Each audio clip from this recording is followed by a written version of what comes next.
Après un déplacement en petite terre pour plaider leur cause à la préfecture, les manifestants sont revenus à Mamoudzou sans succès, éprouvés de ne pas avoir été reçus par le préfet à Dzaoudi.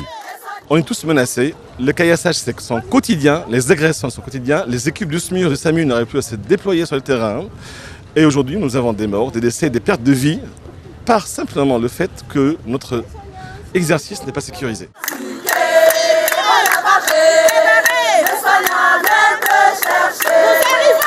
Déterminés à faire entendre leur voix, les professionnels de santé se sont dirigés vers la préfecture de Mamoudzou.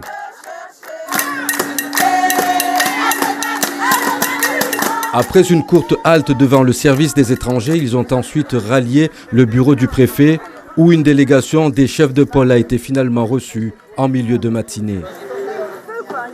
De retour à la base, après plus d'une heure de discussion avec le préfet de Mayotte, la délégation restée sur sa faim fait son compte-rendu à la base. Un peu sur notre faim parce qu'il y a certaines choses qu'on voudrait voir sur la sécurité dans les prochains jours, prochaines semaines par rapport aux soignants. Et pour ça, on a quand même demandé à ce qu'on se voit régulièrement, qu'il y ait des indicateurs par rapport à ça. Pour notre sécurité, c'est toujours la même chose parce qu'on a déjà eu l'accompagnement des bus de sortie de l'hôpital en passant les zones les plus à risque.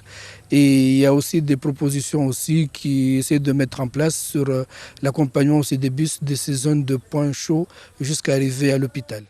Pour les personnels de santé, il n'y a rien de nouveau, les réponses sont déjà familières. Les réponses tardent à venir et on attend toujours qu'on puisse avoir des solutions, des actions fermes qui permettent aussi de maintenir l'ordre public ici à Mayotte, qui nous permettrait, nous soignants, de soigner dans de bonnes conditions. Les manifestants demandent à ce que des actions concrètes soient débattues ensemble et rapidement présentées au préfet de Mayotte.